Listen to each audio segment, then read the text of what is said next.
Hey, this is Adrian Granados, and you're watching True School Sports. Hey, what's going on? It's your boy BT, and I came here to talk some boxing with the thousands of True School Sports subscribers.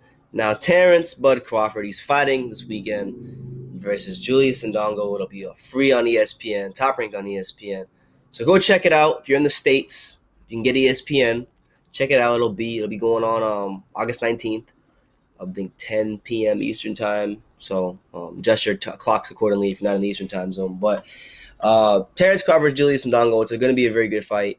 Very solid matchup because they're fighting for the undisputed title at 140. The winner will be the undisputed champion in the division.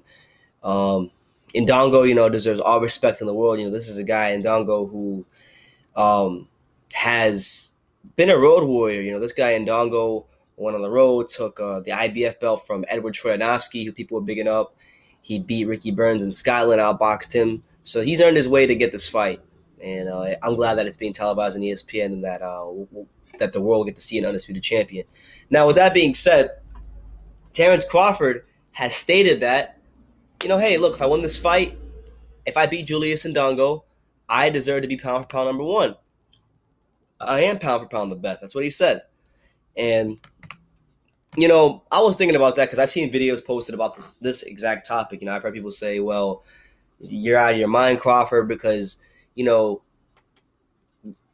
Julius Indongo? He's some Namibia, African club fighter. That's what a lot of people are looking at Julius Indongo as. And for me, I look at Julius Indongo as like, okay, some people don't know how to be in the middle with this. Like, I've seen people discredit Indongo and say that, he's trash because if you look at his resume, it's mainly African domestic level fighters, and then it's Troyanovsky and then Ricky Burns, which are decent B-C level fighters who had titles.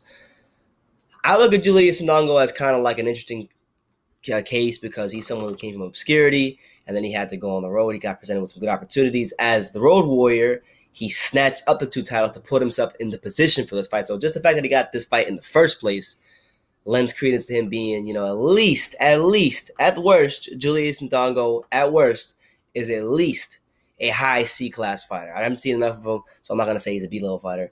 But I'm going to say, at worst, he's a C-plus fighter. We're going to give him that. So that being said, is Terence Crawford should he be pound for pound number one if he beats Julius Indongo? I mean, that's all by definition because pound for pound is completely subjective. Like, for example, a lot of people have Andre Ward pound for pound number one because he beat Kovalev.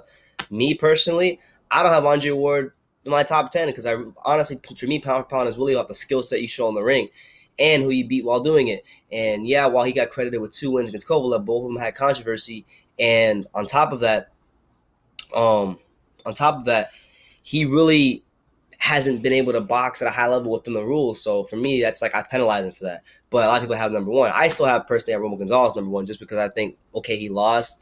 He got robbed blatantly, but even with the loss, who has a better resume than Romo Gonzalez? Name me a fighter in boxing that's knocked out a lineal champion, okay? A lineal champion in the weight class.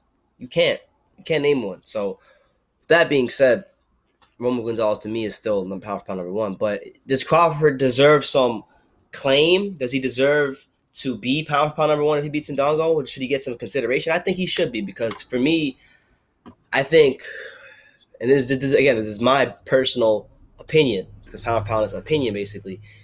Romo Gonzalez to me is pound for pound number one. But I think there's about 3 or 4 guys that could be pound for pound number one because with the loss to Rungvisai, that doesn't give him the kind of it doesn't separate as much as it used to. So for me, Roman, Lomachenko, Crawford,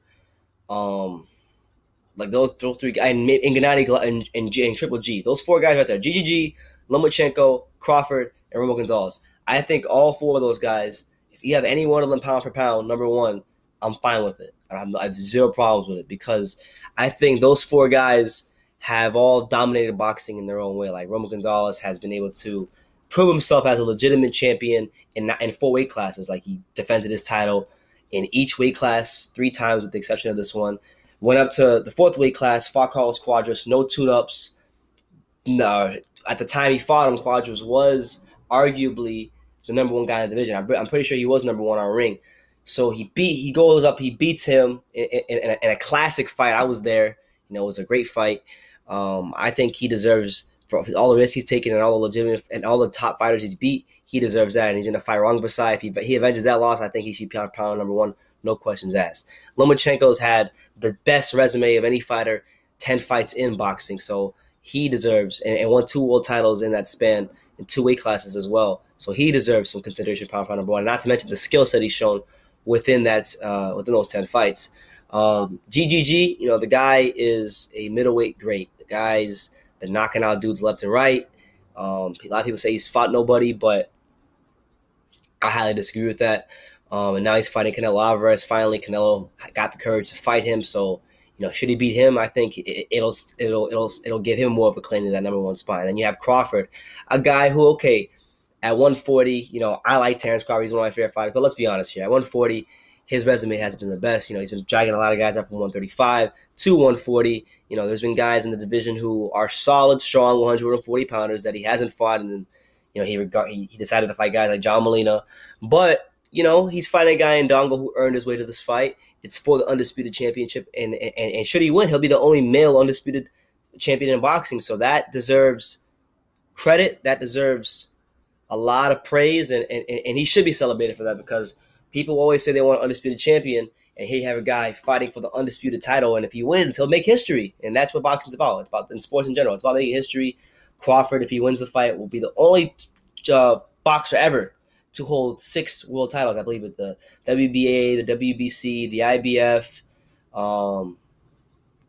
the WBO, the IBO, and then some other, and I think maybe the ring title or another random title after that. He'll be the only one to have 6 world titles at the same time. That you gotta give the man his credit for that. And he beat Victor Postol, you know, when Victor Postol was kind of a big deal at the time. You know, remember when Victor Postol beat Matisse and people kind of made a big deal about him? He beat Postol when Postol had a name. So we can't overlook Terence Crawford. This is a guy that deserves massive consideration for pound number one. If he beats Julius Indongo, I know a lot of you guys have been hating him, saying that he shouldn't even be top 10 pound for pound. That's ridiculous to me. I think Terence Crawford, if anybody, deserves to be in the top 5 just as much as anybody in boxing. So I agree with Crawford. I actually do agree. If he does beat Julius Indongo, you know, why not put him pound number one? The guy is going to be an undisputed champion, and who else in boxing right now is an undisputed champion? So that's what it is. You know, what he'll probably wind up doing too is he'll become undisputed champion. I highly doubt he'll stay at 140 and defend those titles, because if you have 6 world titles, and that's 6 sanctioning fees you got to pay. I'm gonna do another video soon, but if you guys haven't heard, I'm sure you have. Terence Crawford and I think Indongo as well, they're both gonna have to pay over $100,000 in sanctioning fees for this damn fight. So that's one of the reasons why being undisputed is kind of hard in boxing, because fight doesn't want to pay $100,000 for all those sanctioning fees, you know.